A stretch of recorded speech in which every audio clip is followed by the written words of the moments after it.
This is stranger than I thought. 6 different ways inside my heart, and every one I'll keep tonight. 6 different ways go deep inside.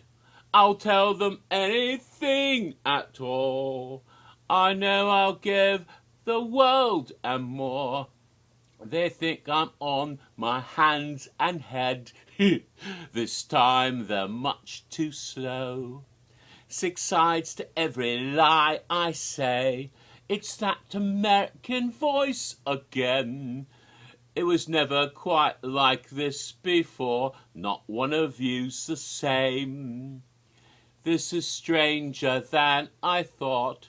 6 different ways inside my heart, and every one I'll keep tonight. 6 different ways go deep inside. I'll tell them anything at all. I know I'll give the world and more. They think I'm on my hands and head. This time they're much too slow.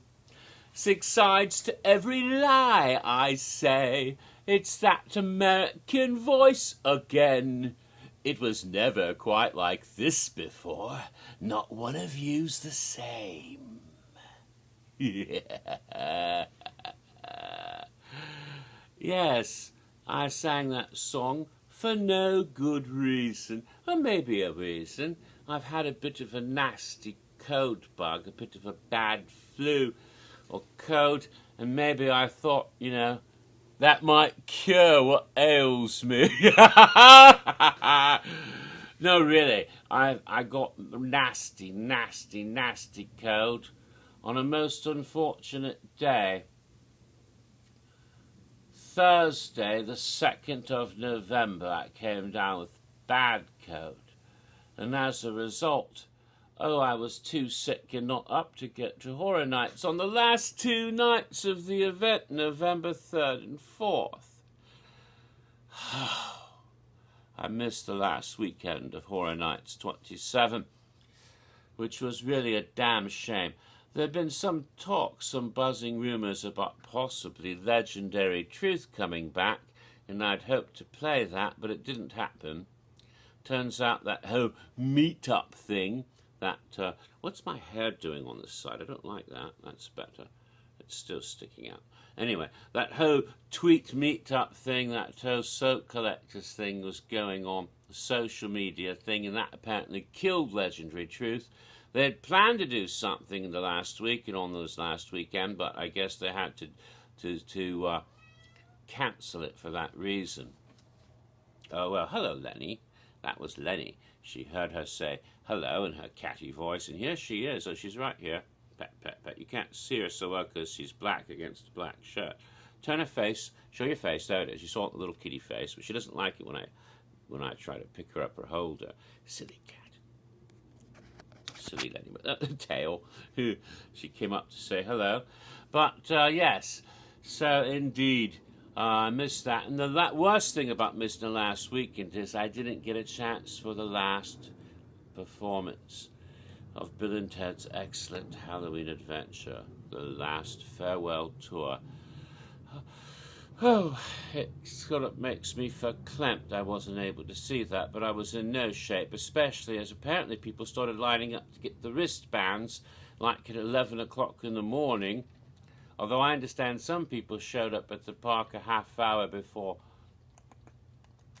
kitty cat, doing Stay and Scream and managed to get wristbands for the last show, so good for you who got to see it. What this means, of course, is since I wasn't able to go and I didn't get a wristband, some other lucky person got the band I would have got, because only people with those wristbands they started handing out in Springfield, USA, at the time Horror Nights opened on Saturday, that last night, which would have been about 6:15 or so. And it was first come, first serve, and once they were handed out, only the people with the bands could get in the last show. So somebody got a wristband because I didn't show up and get mine. So somebody out there got to see Bill and Ted's last performance only because I didn't. And I will find you. and I will collect your soul. Well, not really. I have no idea who it would be. Someone out there owes me the soul.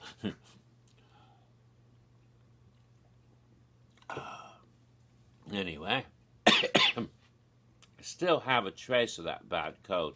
I wasn't sure I'd be able to sing the number I opened it with, which I sang for no good reason. That's a bit early to start that again this year. What could that mean? Well, if you look on Twitter, you'll see somebody is posting clues again. What could that mean? Don't know who that strange person is who thinks they know something. Maybe they do, maybe they don't. But it pleases me to play along with it. Seems like something playful and funny. But who knows what might be coming from that? Maybe nothing at all. One can only hope. Alrighty, so this video is my 11th video for the history of the event Universal Orlando Halloween Horror Nights 25, that wonderful 25th anniversary event that was held a little more than 2 years ago, back in 2015 at Universal Studios, Florida. Good heavens, it's been a long time since I did a history video. In fact, it's been nearly 3 months. Part 10 was posted on August 13th. Tomorrow is November 13th. It'll be 3 months tomorrow.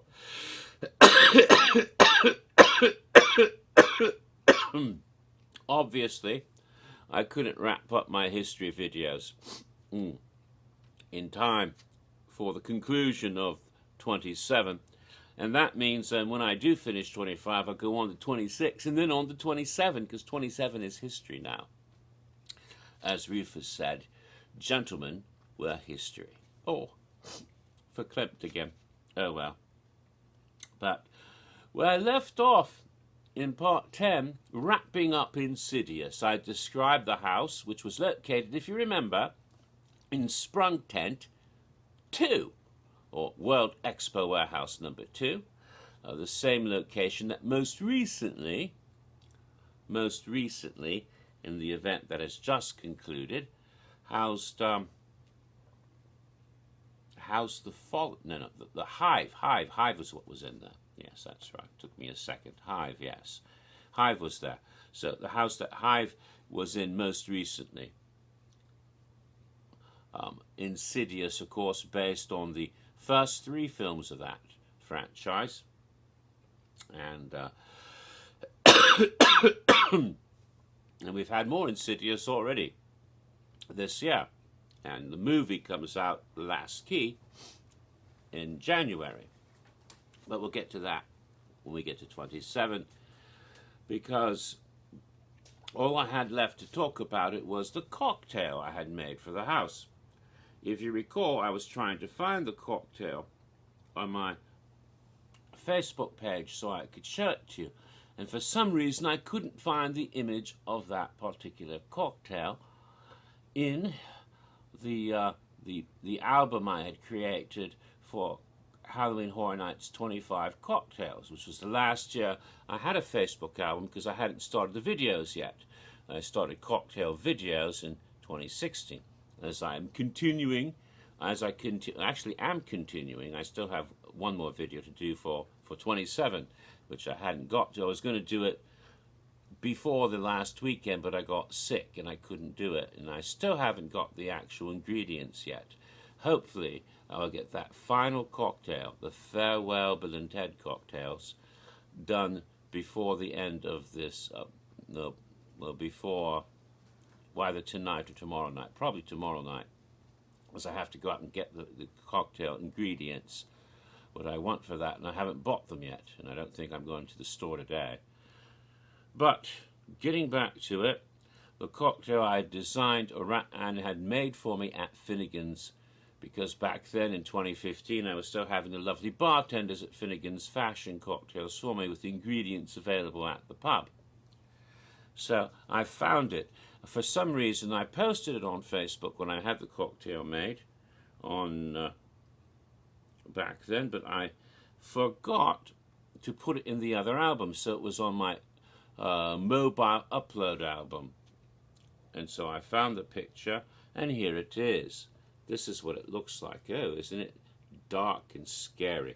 A good cocktail for Insidious. It looks like The Further in liquid form, yes, with a little bit of red at the bottom. What is it? What is it? Well, it was for Insidious, a dark martini to take you into the further.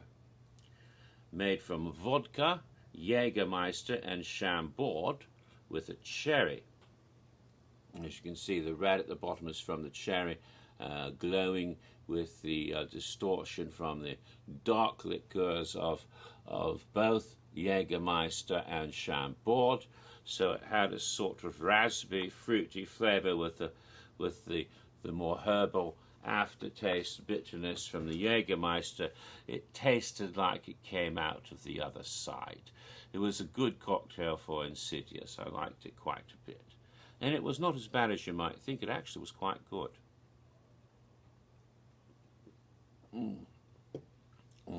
All right, now that I got that out of the way, I've wrapped up Insidious completely. And so now I can proceed to the 7th haunted house of Halloween Horror Nights 25. Yes. This was also an IP house, intellectual property. But as I've mentioned earlier, it wasn't the IP they'd originally planned. As I've mentioned in previous videos, Scream, the 1997 or 96, whatever year it was, about 20 years ago, give or take a couple years, came out in the mid-90s. Scream, Wes Craven, of course, the creator of Freddy Krueger, had directed this wonderful film, Scream, which was a postmodern take on the whole slasher genre he had helped to popularize back in the 80s. A much more self-referential film where the characters somehow seem to realize that they're in a horror movie and there's rules you have to follow. Oh, by the way, T-shirt of the day. Excuse me, I sound like Rick Sanchez there, belching in the middle of my talk. It is The Walking Dead. I don't know if you can make it out, but it says The Walking Dead here in very faint black on black letters. Hard to read black on black, but it's got Know Your Walkers and all the different sort of walkers you can encounter. We've got here the crawler, the jailer, the drooler. This is a chomper. I have to read it backwards, you see, so it's funny, because when the video comes up, it'll be right way, but when I'm looking at it now, it's backwards. Camper, that's the RV zombie from the first series. Floater, the famous well walker. Down here we have Riot, Trophy, and Pet. Yet Michonne's little pet. Know Your Walkers, and of course, the Jimmy Walker, which is my name, Walker, so it's always kind of funny to have a shirt that says something like Know Your Walkers when my name is Walker. That makes it even more amusing.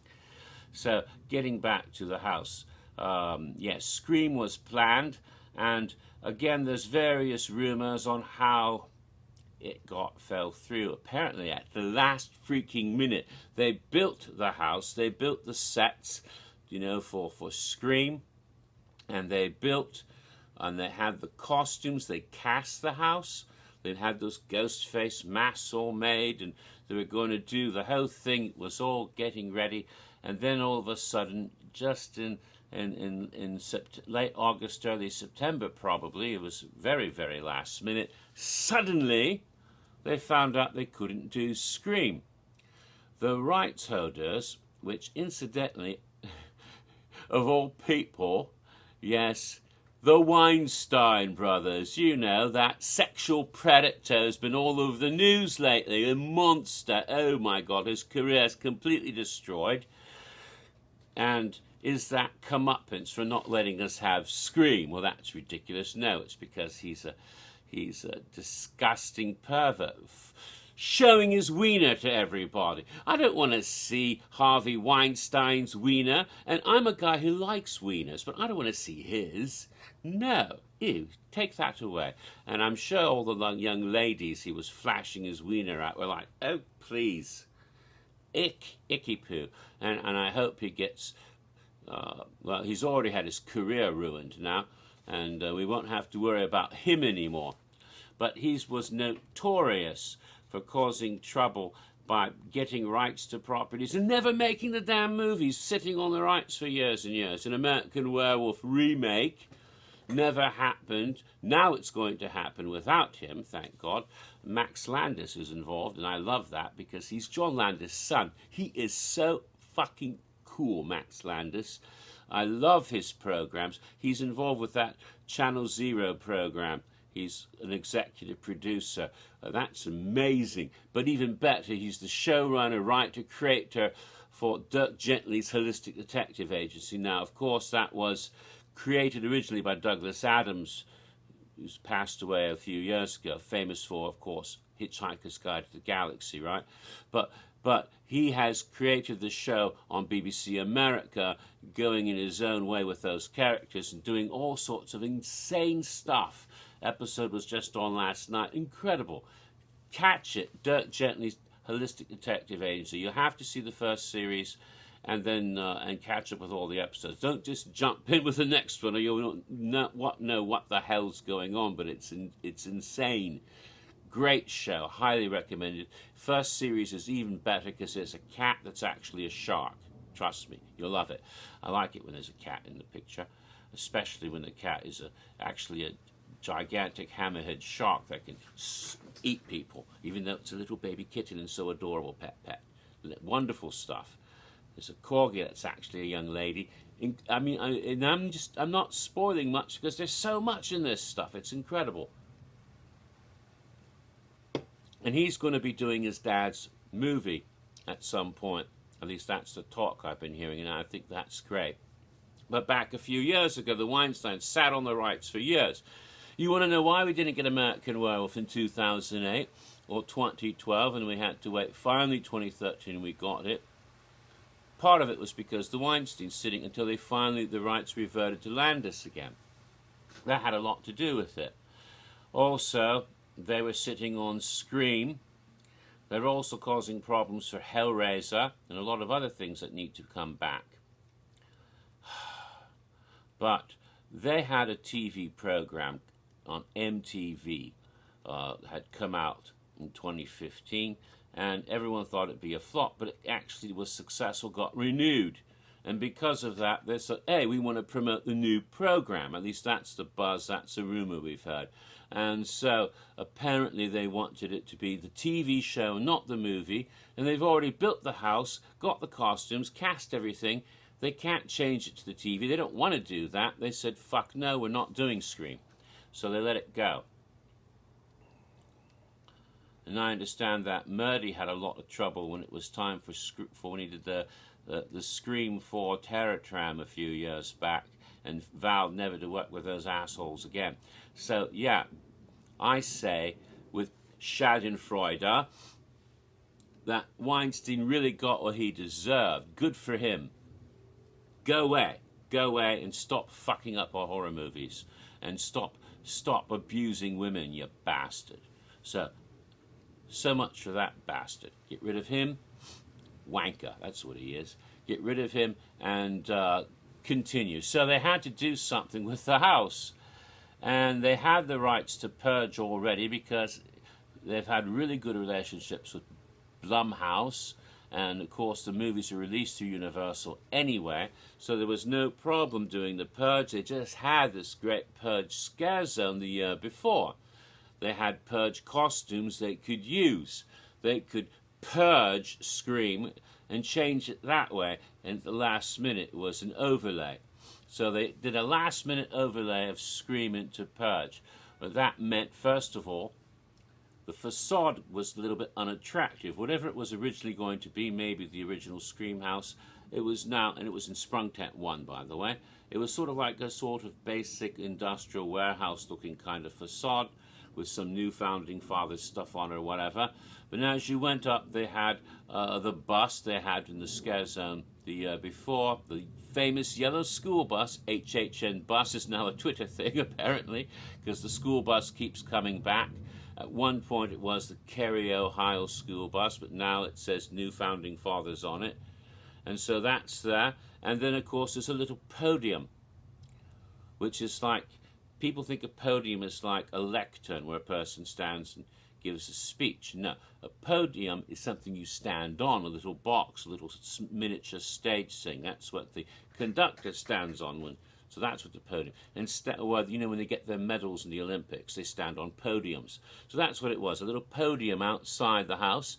And if you're lucky, sometimes when you came in, the queue line coming in, on the podium is the handsome, no, the polite stranger, you know, in his nifty little school jacket with his funny clear mask, or sometimes pulled up over his head so you can see his face.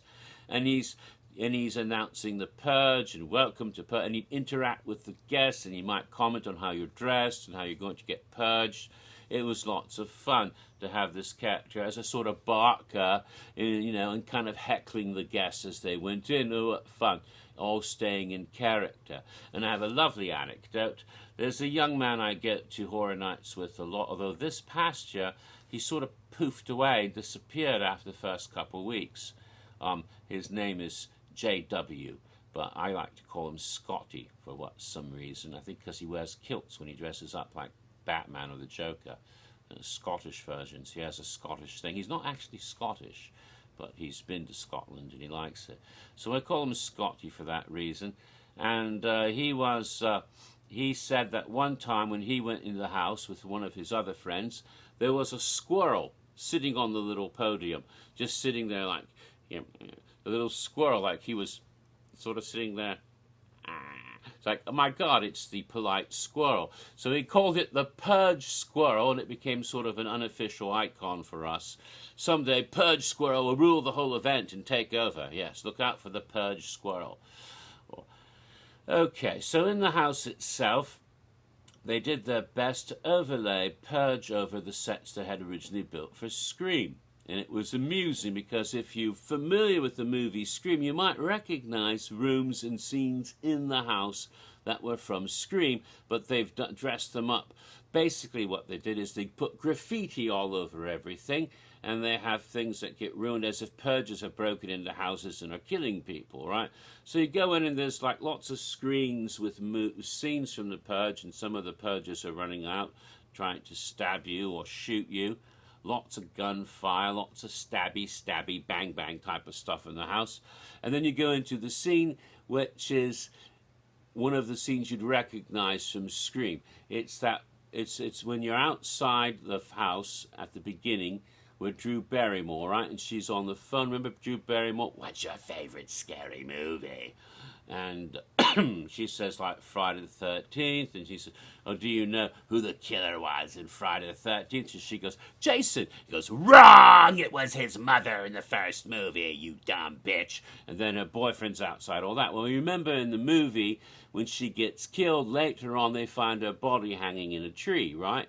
So you actually have the outside of the house with the tree, and she's hanging there in that scene. It's inside the sprung tent, but it's an exterior scene, and you got this body. And the mannequin that's hanging is Drew Barrymore. You can recognize, even though she's bloody, that it's meant to be Drew Barrymore. And of course, they have purgers there, like they've killed this girl and they've invaded her house and are purging, but still, you realize this is a set that was used for Scream. You actually go into the kitchen and there's the Jiffy Pop on the stove. But you have a purger there who comes out of a cupboard, and I don't remember if it was a girl or a boy, but they start to attack, you know, with masks sometimes. Some of them are just bloody crazy. You're in the bedroom, and they've got this victim on the bed, and she's stabbing it, and the blood spurts and gets you wet. That's quite fun. Lots of scenes from Scream that have been purged. You have schoolroom, classroom scenes. Of course, they put graffiti all over the lockers and bathrooms. But this is where originally you would have had Ghosthead in the girls' lavatory when he was sneaking around chasing what's her name? Campbell. I forget the name of the character. Not Shelby. Sydney, that's it. Sydney. When they're chasing Sydney in the girls' room. Remember the feet come down in the. But so here though you have a restroom in a high school, but it's all graffiti and there are purges in there instead. Some with chainsaws. It's really quite amazing how well they did it, because even though you might recognize Scream sets, they've been done over and purged style. There's loud techno music and strobe lights near the end. There's the television studio. That was always fun because the Purger in there was always shooting me deliberately. A lot of them recognized Dr. Jimmy and gave me some special attention. And one night when one of them had their night off, I saw them in the queue line for Jack Presents Monsters and Mayhem. And he says he'd shown my picture to his whole cast. And that's why they always singled me out. Another neat thing they did, though, is in one of the scenes, there's a girl comes up and says, excuse me, I need to catch up at my party, and she's in queue with you, and suddenly there's a girl kind of pushing ahead of you. And if you might have noticed she came out of a boo hole, but you might not, and you think, oh, this is just some stupid guest being rude, stupid girl. When you go in the next scene, she gets grabbed and has her throat slit, and because she's actually a scare actor playing a victim, and you think it's someone in the queue with you going in the conga line through the house. Oh my God, they just killed a guest. Holy fuck, we could be next. Is the sort of feeling you're supposed to get from that. So that was kind of cool, neat trick they did. And it really was a fun house, even though a lot of people thought it was meh. But it was fun because even though it was last minute and they had to overlay Purge over Scream sets, it worked. And you just tear up the sets a bit and graffiti a lot of it, and you have a lot of stuff New Founding Fathers, and you have Purges everywhere killing and guns and knives. At the end of it, it's all techno music, very blaring, lots of strobe lights. You got the Big Daddy character. You got the guy with the God mask, except of course it says dog, just like it did in the Scare Zone the year before. And they come at you with machetes and whatever, and there's an extra jump at the end when you don't expect it. You think you're done, but there's another guy with the machete, usually one of the same people that were in the scene you were just in, comes around and gets you as you exit. So it was a pretty amazing haunted house. I liked it a whole lot, actually, and it was because of the cast. I guess they knew they were, having to redo the house, but they were high energy. And I don't think they made Cast of the Year by any chance, but they definitely had a high energy, and that made the house so much fun because they were pumped and they were after you, and it was exciting, and the adrenaline level. I really enjoyed the house quite a bit, even though, of course, it was a last-minute overlay, and so I did like it very much. So that was Purge. Now, cocktail for the Purge, and this time I don't have to hunt too far. I go back to where I was, so let's X that picture out and go to my photo albums, HHN 25 house cocktails. So I look for the Purge cocktail. Which one is here it is. So for the Purge, and of course I had this made at Finnegan's, a gin and tonic in the official color of the event being the Purge, the blue of those signature flowers, right? And the drink was made with Bombay Sapphire gin, tonic, so it's a gin and tonic, right? And blue curacao for color with a wedge of lime. So what you end up with is a gin and tonic with orange notes because of the orange flavor of the curacao, and a bit of lime, citrus, so it fits quite well in this nice tall glass with lots of ice, which was served up at Finnegan's for me. Purge, the first Purge cocktail I had made, because of course I didn't make Scare Zone cocktails in 2014. And so that was the Purge cocktail for the house, And this year I made a Purge cocktail for the scare zone they had this year, which actually was better. And I think you can go back and see the video. It was a video, of course, because I made it at home, because I was able to put some floral notes into the cocktail itself. I'd wanted to put something floral like Saint Germain or some kind of elderflower liqueur into the drink back in 2015, but they didn't have it at Finnegan's, so I just did a gin and tonic with curacao.